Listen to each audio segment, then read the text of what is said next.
All right, what is up? Welcome in, Wes Mitchell, Chris Clark. Latest episode here of GC Live. Hope you guys are having a great week. Actually, Chris, I believe a double GC Live day. I think Jack was on earlier, but of course, as you can tell, me and Chris on now.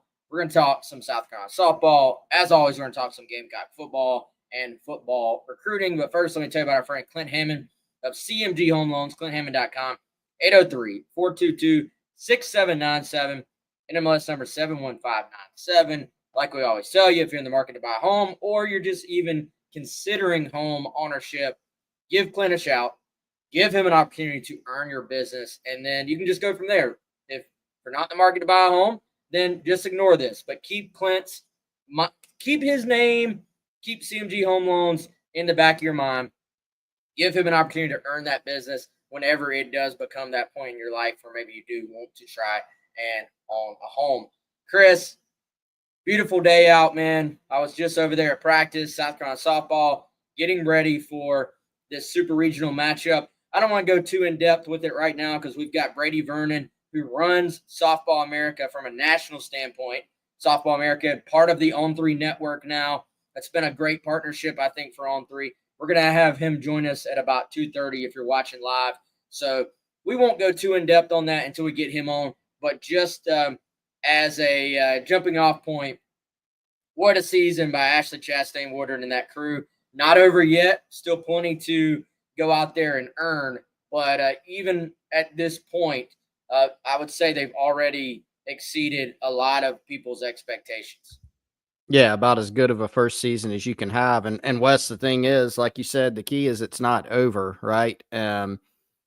You're going to play in a super, and not only are you going to play in one, you're hosting one at a place where you've been really, really good, right? At home all season. And so at Beckham, and so that's fun, right? So I think safe to say that Ashley Chastain Woodard and her team, they've surpassed expectations. I think people were hopeful, that she could come in, make some things happen.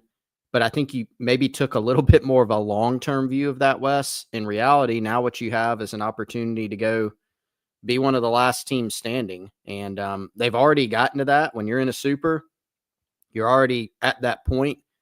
You got a chance to go win another one. And if you can win this series at home, you're going to go be in the mix to go play for a national title in year one, right? Which is crazy. So to earn a top 8, I've tried to use that word, to earn a top 8 national seed, especially playing in the SEC where the competition week in and week out is just so difficult. And they've belonged all season. They beat some really good teams. They've been right there with some really good teams, and they're still there. But Wes, standing on the other side, and you're thankful you don't have to travel across the country to California to play UCLA, but you got a UCLA team coming in that's also really good, and they're hot. And Wes, I was looking earlier, man. So first of all, they won all their regional games. UCLA did. South Carolina did it too. UCLA run ruled every game. They run ruled the opponent. And Wes, I went back and looked, and I might miss the number by 1, 2, 3, something like that. I think they had about 29 run rule victories this year.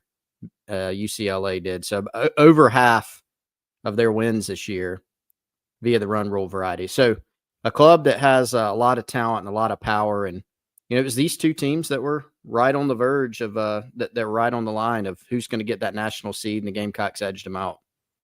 Yeah, and, frankly, we're a little bit new in the softball coverage on Gamecock Central. I'd like to say we did start it before the season started, and, we followed this team as a site all year long. But, obviously, traditionally, you're talking about a program where I haven't followed softball or followed it that closely in the past, but I can tell you UCLA, traditional power, who is rolling in here. This is a program that obviously has won national championships, that has experience in big games. But man, what an opportunity. I mean, you'd love nothing more if you're South Carolina than having a program like that coming into your place. It was announced earlier today that it's a sold-out crowd. So it's going to be a sold-out super regional, packed house. And as you said, South Carolina has been incredibly good at home. They've won a lot of games. They've won games where they have, really just dominated. They've won games where they've had to come from behind. They've won games where they've had to deal with adversity. They've won games that are a little bit in between those two things. Even in the regionals this past week, it was more, hey, we're going to pitch, we're going to play great defense, and then we're going to stick around and wait for the bats to sort of break through. And that was exactly what happened, man. So we'll see what style this game ends up being, or these games, this series ends up being. But, being over there today, I would say it was all business, but it was also it was kind of business as usual. Like the music was going, they were just having a regular practice. This was not, let's reinvent the wheel. Let's not make too much about the platform we're on. Let's go out there and play. And I think this is a Carolina lineup that's got some depth to it. Like I said, they play great defense. Ultimately, though, it's going to be, I think, can they slow down this UCLA offensive attack? And, we'll get into a couple of specifics. And no one better to do that than who we're going to bring on right now. It is Brady Vernon from Softball America, who has been kind enough to join us. And let me go ahead and let me get this graphic off the screen here so it's not over Brady's face. And bring in Brady. Brady, I appreciate you taking the time today. How you doing today, man? I'm doing well. How about you guys? We are good, man. And so we were just kind of giving everyone a little bit of a overview of what South Carolina has done so far. We haven't really had a chance to dive into UCLA. Other than that, we know this is a traditional power, and this is a program or a team that has run-ruled a lot of people this year. So as you've had a chance to dive into this super regional from a little bit more of like that big picture standpoint, we're looking at it from a South Carolina perspective. What maybe just stands out to you that fans need to be paying attention to this weekend in terms of what will shape this super regional? Yes, kind of jumping into the run rule type of thing. UCLA's offense is a little bit up and down, despite that kind of reason. To be very generous and nice, the Big Ten pitching is not as great, and sometimes that's what goes into it. But the two that you have to pay attention to is Jordan Woolery and Megan Grant. As a duo, they have the most RBIs ever for UCLA history, which speaks a lot to the program that has the most national championships. The thing is, though, when those two aren't going and kind of producing the RBIs and the big home runs, like sometimes the UCLA offense lulls a little bit. And then from the other standpoint, they're also a team that uses a committee in the circle. There's a little more bit even. Taylor Tinsley and Caitlin Terry both have World Series expected from last year. Tinsley is a right-hander with a really good rise ball. Terry comes at you the left side. That's really good. And then they've added Addison Fisher, who is the number one overall recruit in our 2024 rankings. She's really good drop ball. They kind of use her more in like a closer role. But so that's kind of the names to really know off the top. But this is a team that has to figure out a lot of things defensively this year. Their star shortstop, Elena Garcia, got hurt before Big Ten play even started. And so they've had to move a bunch of things around. So it's a little bit inconsistent in there, but they're still a really, really good team. But I don't think they're like one of the greatest UCLA teams we've ever seen by any means. Brady, appreciate you taking the time to join us, man. And as you were coming on there, I think Wes made a good point. In our South Carolina bubble, we're very familiar with their team and what they've done. But with you and your national perspective, you just laid out a lot about UCLA. But how do you view this South Carolina team? When you kind of look at them and dive in, what do you see as the strengths, the weaknesses? What are some things that maybe you're watching for as you dive into this series and how you think it may play out? What's important for South Carolina in this one? I think the one thing that's been consistent all the way through the year is the defense. I don't think we talk about that enough. South Carolina, I think when you kind of think of Ella Chancey, Brooke Blankenship, Lexi Winters. Those are some of the best defenders in the country at their positions. And then when you kind of look back at the early part of the season, I think we got enamored by the offense while the pitching a little bit struggled. And now I think they've kind of come together where the offense needs not be as high, but it's still productive. And then the pitching staff wasn't like the lows of like the Oklahoma series, and it's gotten better, mostly because Sam Kress has really stepped up in really big series. And so I think they've just been one of the few teams that have just been very consistent throughout the whole year. There hasn't been a lot of highs and lows. It's kind of been very stable. And I think that's why they've always been in almost every series they've been a part of. I think they've just been a really solid group. And I know a lot of people are like, oh, well, Ashley Chastain Woodard only brought in like the Charlotte girls. But I mean, they've found a lot of talent. She's kind of developed her own. You know, you have Kylie Shelton, who stayed, who was really top prospect, and she's kind of grown into a really good second baseman in the SEC. And so I think that's the thing, is like they're not flashy by any means, and I think that's a little bit of a detriment to the national perspective. Is a lot of teams are like, oh, UCLA should just blow past South Carolina. I was like, no team has really blown past South Carolina all season long, so I don't know why we have this perspective. You know, they're top 8 seed because they earned it. They had all those top 25 RPI wins. And, you know, I think there's still people just underrating them just because, you know, they aren't one of the flashy, well-known programs right now. I'm curious, kind of in that same window of thinking there, is there anything that stood out to you just about the approach this staff? And I don't know how much you even would have had a reason to follow South Carolina the last couple of years, because they really weren't on that national stage, but it does just feel like, at least around here, they've kind of tried, I don't know if modernized is the word, but it's just been a very different approach overall. And then just from a roster building standpoint, I think to your point, it hasn't just been bringing in the Charlotte girls. It's that they kind of have been able to mix in the Charlotte girls with some of the top girls that were still here from the last regime, bringing in Lilio from Oklahoma and kind of, I guess, giving her a fresh start in terms of her career. It feels like a lot of the areas you would have said, well, that's an if going into the year, have kind of all played out the way they needed to for this team to be who they are. I know coming in that a lot of people in the offseason were like, well, the SEC is a huge step up for this like Charlotte kind of group. And the idea of that is a little bit crazy to me, because, you know, when I talked to Chastain Woodard before the season, I asked her, I was like, do you guys even plan on doing anything differently? I mean, there is staff that has a bunch of SEC experience, whether they played it and coached in it. And she just said no, like they're going to do what they're going to do. And like they've proven to develop really good players at Charlotte. And the other thing was, Charlotte wasn't afraid to play anyone. They played a ton of SEC opponents. They wanted them to be ready for the postseason. And so I think that's just kind of carried over. I mean, just because of the SEC label, like, I don't think they need to do anything differently. Like, if your system works, your system works. And, you know, eventually as the years go by, like the really good talent in the recruiting regards is going to come there because they see what you're doing so well and they want to be part of the SEC.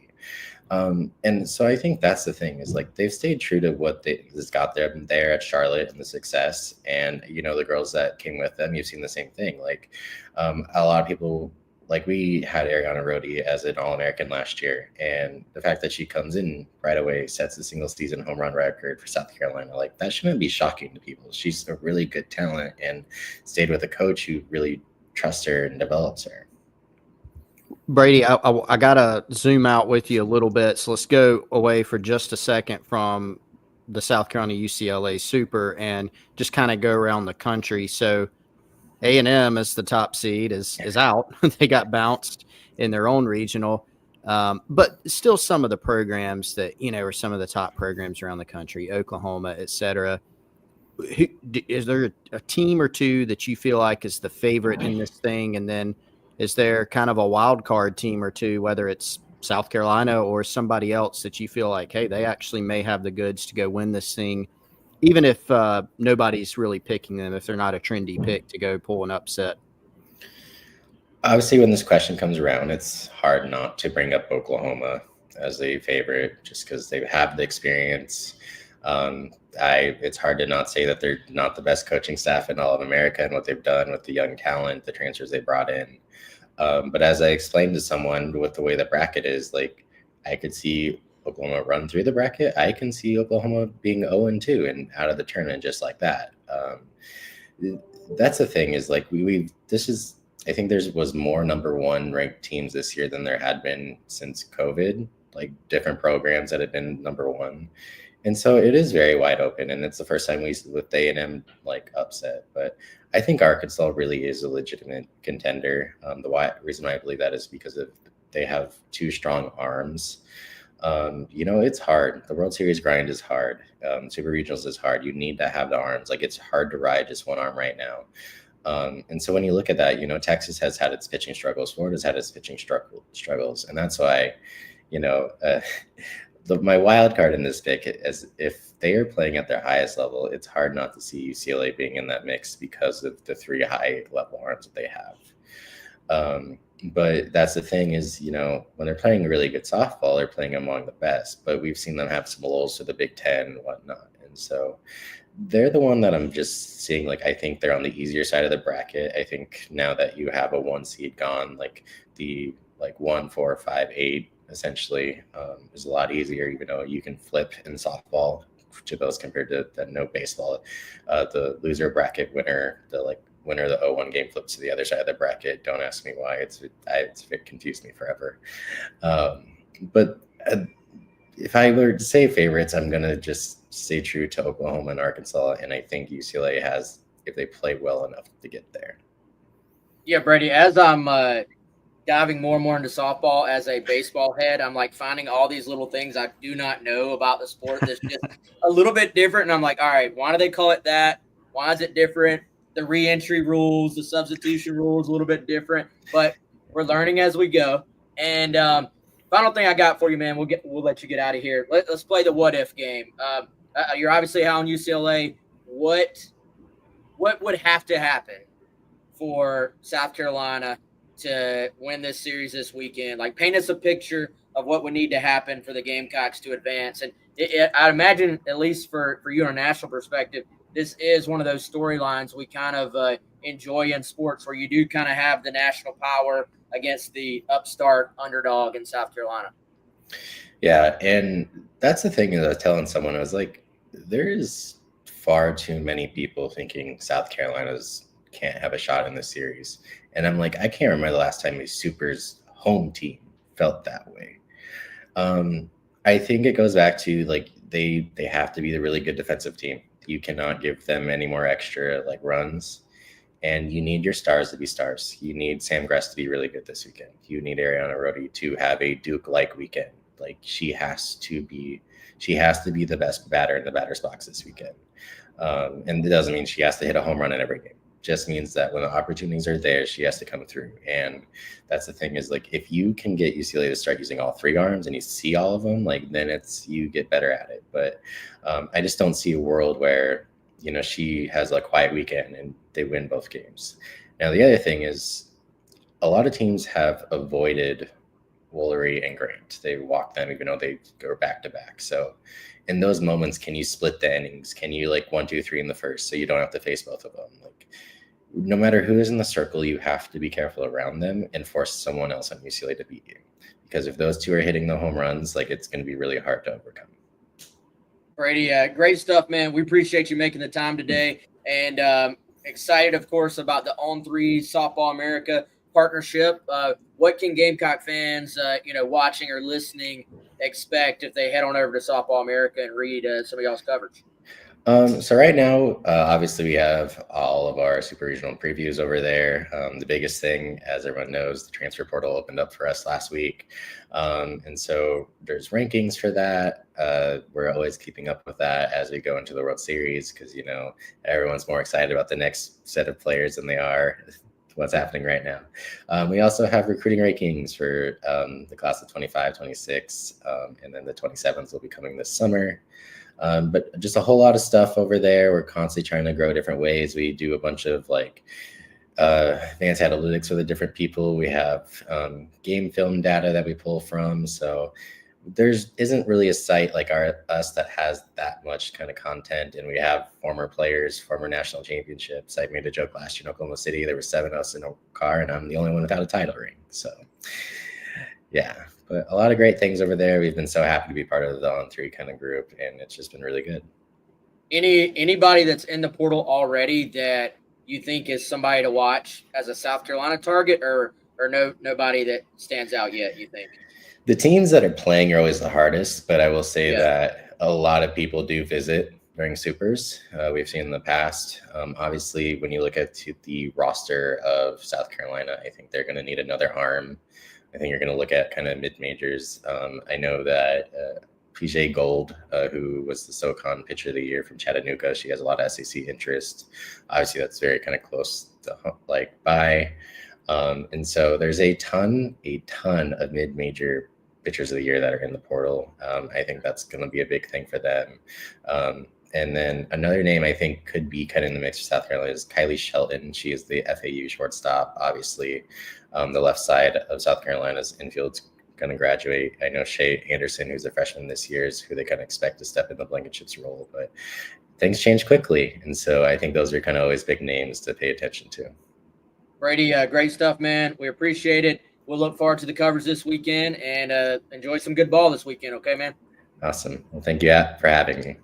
Yep. All right. That's Brady Vernon. Y'all go check him out on Softball America, and great covers throughout the year, transfer portal. And we're going to, after the season, we're going to dive all into what South Carolina's doing, recruiting, transfer portal, upcoming classes, and all that on Gamecock Central as well. But first, the Gamecocks, unfinished business, man. We'll see what happens this weekend.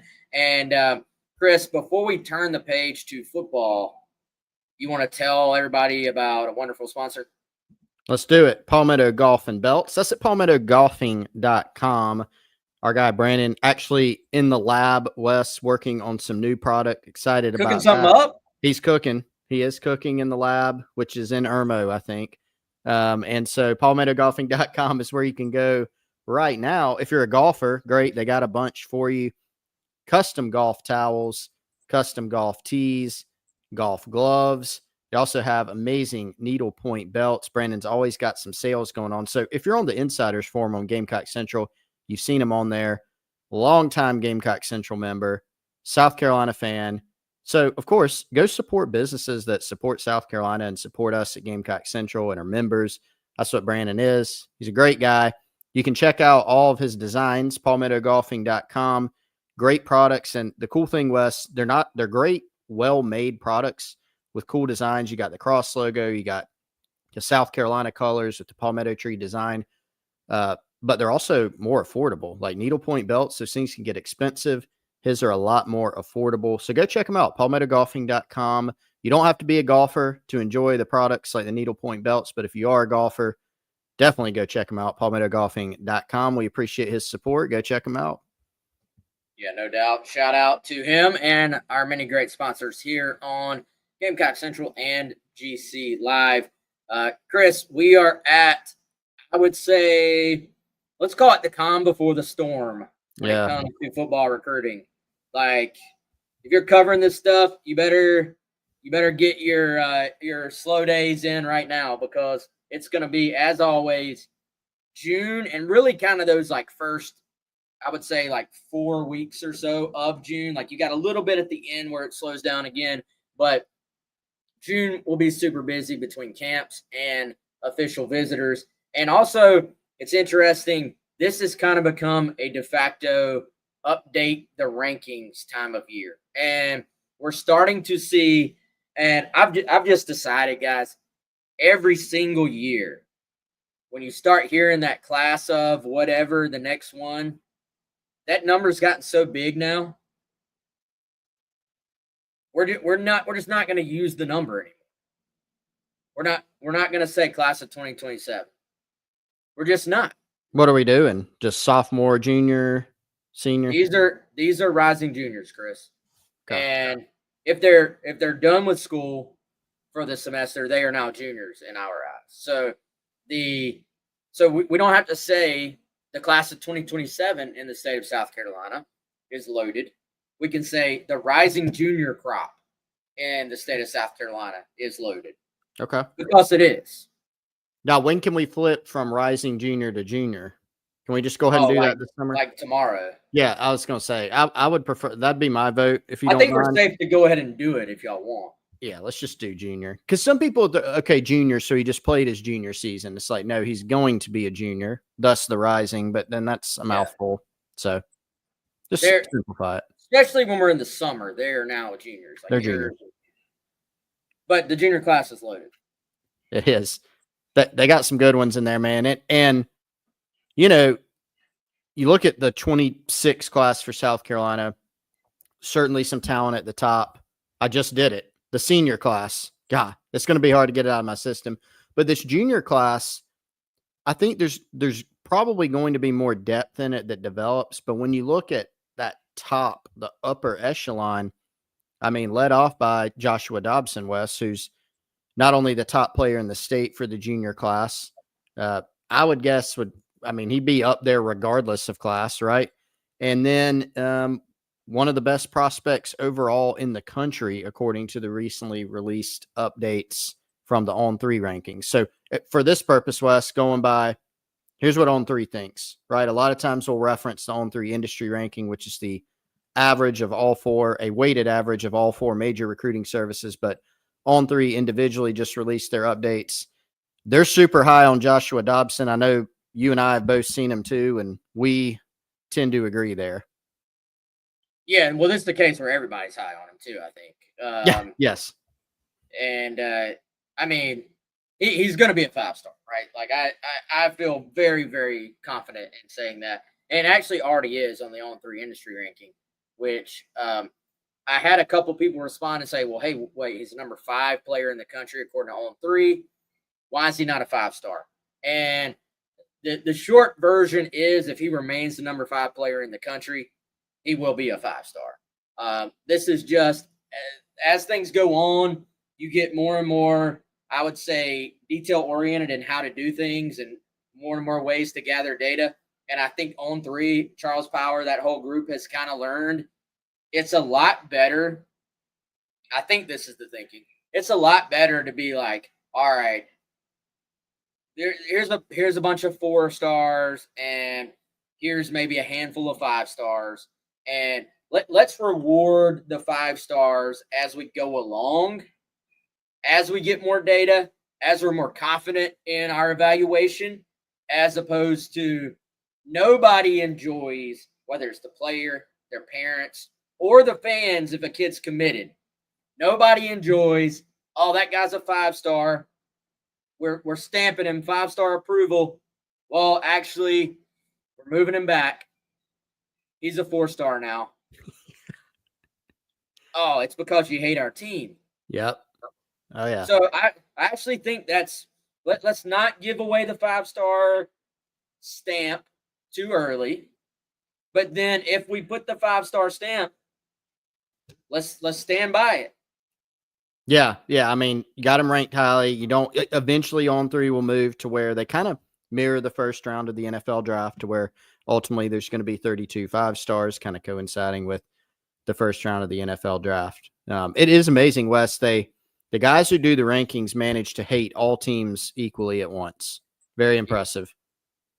Which is what you want. Actually. That's what you want. So, yeah. If everybody's accusing you, then you're doing good work there.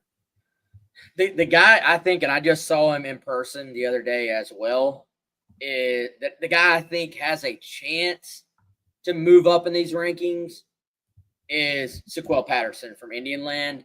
He's listed as an athlete. Sometimes that helps you. Sometimes that hurts you. I actually think maybe this has hurt him a little bit. And the reason I say that is because I think he's going to end up playing wide receiver. And I think he already has some kind of verifiable wide receiver skills, like catches the football just excellently, has soft hands, has strong hands, plucks the ball skills, footwork in terms of maneuvering on the sideline. Like, he has all those things. And sometimes with a athlete turned wide receiver, you're like, well, he checks all the measurables, but does he do all those wide receiver things? And so I think for him, not going to be the biggest guy if you look at him as a wide receiver. He's listed 6 foot. So not a huge guy, but I do think there's just a lot to a lot of boxes are checked there for him. And he's still, if you look at, this is one of the ones where the rankings don't quite align. Right now, Patterson is the number 2 prospect in the state of South Carolina in the industry ranking. And he's a number 5 prospect in the state of South Carolina in those, what we were just talking about, which is kind of those On3 individual rankings. On3 itself has Jaden Bryant, who's the edge from Irmo. And I talked to Charles Power. He very much is a fan of Jaden Bryant's game. And Chris, right down the road from you in Irmo, you once again have a talented group of guys. I mean, you and I watched both Jaden Bryant and Nate Carson, the 4-star offensive tackle. If you look at the industry ranking, those 2 guys are back-to-back, with Jaden being 3rd and Nate being 4th. If you look at the On3 ranking, Jaden is 2nd. And let's see, Seth Tillman is 3rd, and then Nate Carson is 4th. Yeah, I mean, Irmo, once again, man, they've put out some talent lately. Of course, Donovan Murph in the last class. And they've got right now 3 guys from the 2027 class that are all Power 4 prospects. And so South Carolina's offered a pair of them in Jaden Bryant, who's an edge, maybe could even, I don't know, Wes, maybe could even play inside 6'4", 240 right now. You look at him, you kind of think about the frame, but listed as an edge. Seems that's his spot for now. And then you've got Carson, who's 6'4", 290. Schools have talked to him about playing either side of the football. Personally, I like him better as an offensive lineman, listed as an offensive tackle by On3. And another guy just a file away, by the way, is the 3rd, which is Malik Miller, who's another wide receiver from Irmo. Does not have a Gamecock offer right now, but has a North Carolina offer, has other Power 4 offers. So just a name to file away. And Wes, while I'm on receivers, once again in the state, you look at that, the class, it was Donovan Murph and Jordan Gidron in that 2026 class. And then, of course, both reclassified. Now you look at 2027, the top is Josh Dobson, who's a defensive back, a corner. You've got linemen ahead of him, according to On3. And then the rest of the guys are skill guys, right? You and I both think Patterson, we think he could play either side, love him with the ball in his hands. You've got 3 other Power 4 receivers in there, and you got a running back in David Segarra out at Burns, who's been on the radar for a long time, including South Carolina. So definitely some skill position talent within the top 10 or so of the state. Yeah, and I think there's guys that aren't quite on here yet that are going to get added as well. Yep. Aiden Gibson, he'll be a top 10. He'll be in the conversation, certainly, for top 10 before it's over. Amari Patterson from Beaufort, wide receiver. I'm sure there's other guys I'm not thinking about right now. But the beauty of the state of South Carolina, man, is that it starts to, because the way our state is, you're going to have guys just pop up, right? Like, you're going to have guys pop up out of nowhere that end up being studs a lot of times. I always judge it by who do we know about early on? And if we already know about, 7 dudes that are already what you would call national prospects, and then, add in a few more, 7, 8 guys, I guess I should say, 9, 10, that are already kind of in the conversation for 4 stars, then that usually speaks very highly of what a class is going to be. And you got to remember, dude, this is a class that has already been, hurt just on paper by the fact that Jordan Gidron is already in Columbia and Donovan Murph will be in Columbia by this time next week. So you have 2 guys that would have, we would be talking about possibly the best, deepest in-state wide receiver class in the history of this thing. Wait a second. They would be 26. I don't know what I'm talking about. But still, if you combine the 26 and 27 class, maybe that's why you should use numbers and not juniors and seniors. But Yeah, that's right. If you looked at 26 and 27 in terms of just the wide receiver talent, yeah. But let's add them all up too. Let's throw in 25 with Malik Clark and Jaden Sellers, and then add in now however you want to count Murph and Gidron. I mean, you're talking about 25, 26, 27 just being loaded with wideouts. Yeah, and even guys that obviously some guys in there that are at South Carolina, some guys that they've offered that could be, but even some guys in that mix, Wes, that won't be at South Carolina but will go play somewhere. Carnell Warren out of Bluffton going to Virginia Tech, committed there. You've got Jude Hall from the upstate at Christ Church, who's got some offers. May end up being a group of 5 guy, but nonetheless, has some offers. So definitely some depth there. I mean, at the skill positions and at receiver. And it would be fascinating, actually. I mean, look, everybody in that building is happy that Jordan Gidron went through spring ball. They're definitely happy that Donovan Murph is coming in right now. But if you start thinking about had those guys stayed in the 26 class, then you're looking at a South Carolina class where you could really have done a lot of damage. Because, I mean, even in this current class with seniors, they won't get Polo Anderson, which we knew, and he's already he committed to Clemson earlier this month. Really good player, good kid. He's going to be a really good college player, I think. Was going to be a tough pull at the end of the day once Clemson got involved.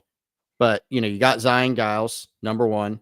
Got a chance to get Julian Walker, certainly a very good chance at number 3. You've got Currents already committed. You got Jamel House committed. And you kind of go up and down the list, Wes, and the guys that you've offered that you prioritize, Tamarian Watkins, Desmond Green, Trey Aiken, you've got a chance to get those guys, T. Riley. So, look, it just kind of goes whether you're talking about looking back at 25 or pushing it forward to 27, sophomore class, senior class.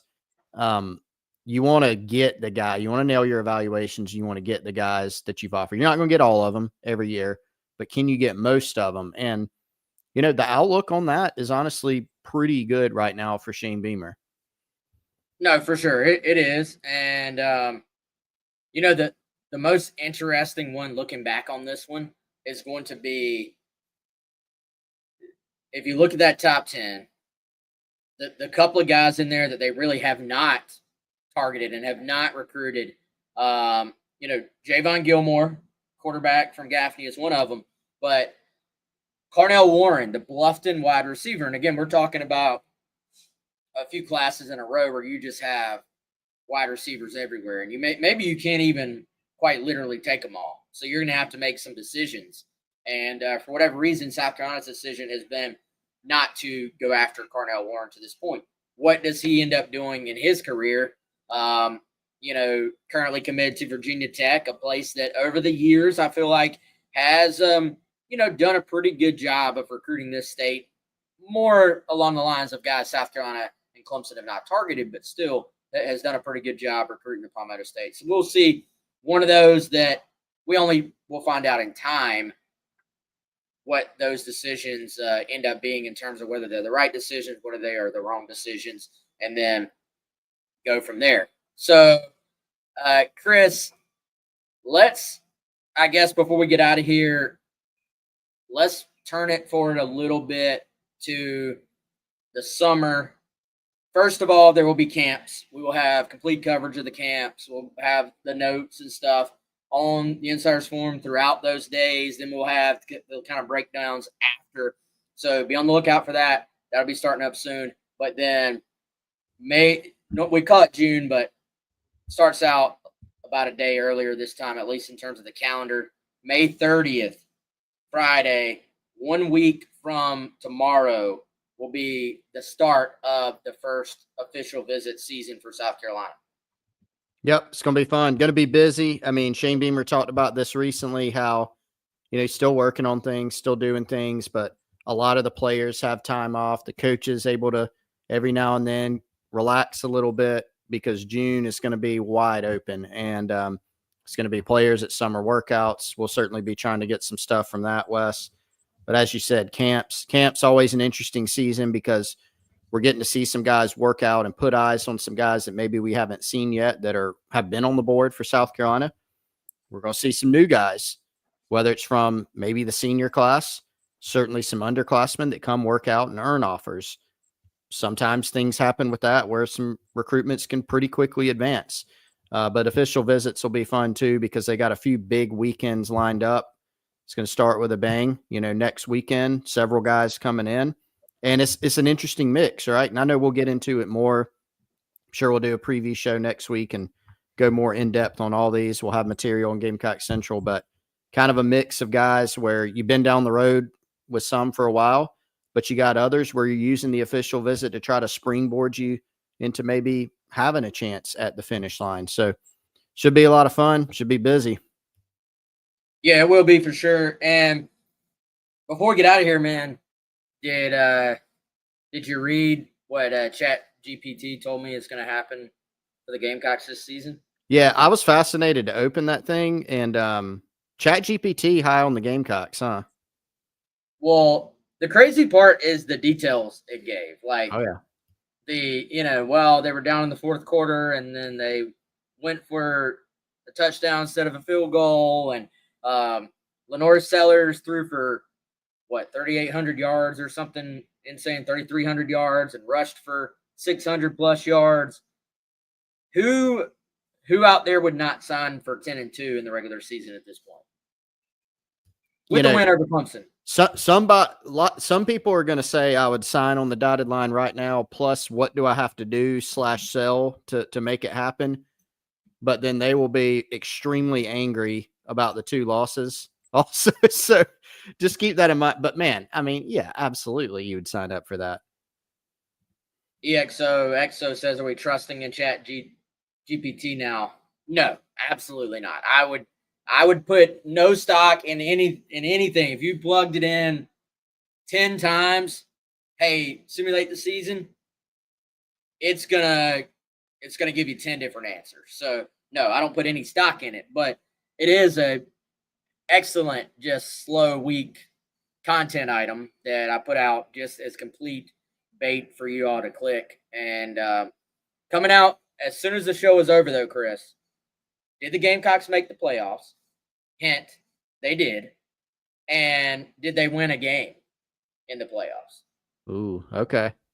So this will be fun. I've already got it dialed up. I'm going to hit publish. I got to put a few little finishing touches on it. I'm going to hit publish on that as soon as we get off here on Gamecock Central. But, man, let's get out of here. Good luck to Gamecock softball tomorrow. From what I understand now, there's going to be one more show. Kendall Smith and Jack Veltri will be on tomorrow for one final preview for that Super Regional. And then we're going all in on this thing, man. We'll have complete coverage on Gamecock Central as well as South Carolina looks to make it to the women's softball College World Series. So you got anything else, Chris, you want to hit? Nah, man. Ready to read your Chat GPT follow-up. See how things end. Part 2 coming here shortly. Shout out again to Brady Vernon, Softball America. Appreciate him hopping on with us and providing that national level insight. And of course, as always, thank you to our great sponsors and the fans that make this show possible. Check out Palmetto Golf and Belts at palmettogolfing.com. And of course, as always, check out our guy, Clint Hammond. He's at clinthammond.com, 803-422-6797, NMLS number 71597. All right, y'all, for Chris, I'm Wes. Y'all have a good one.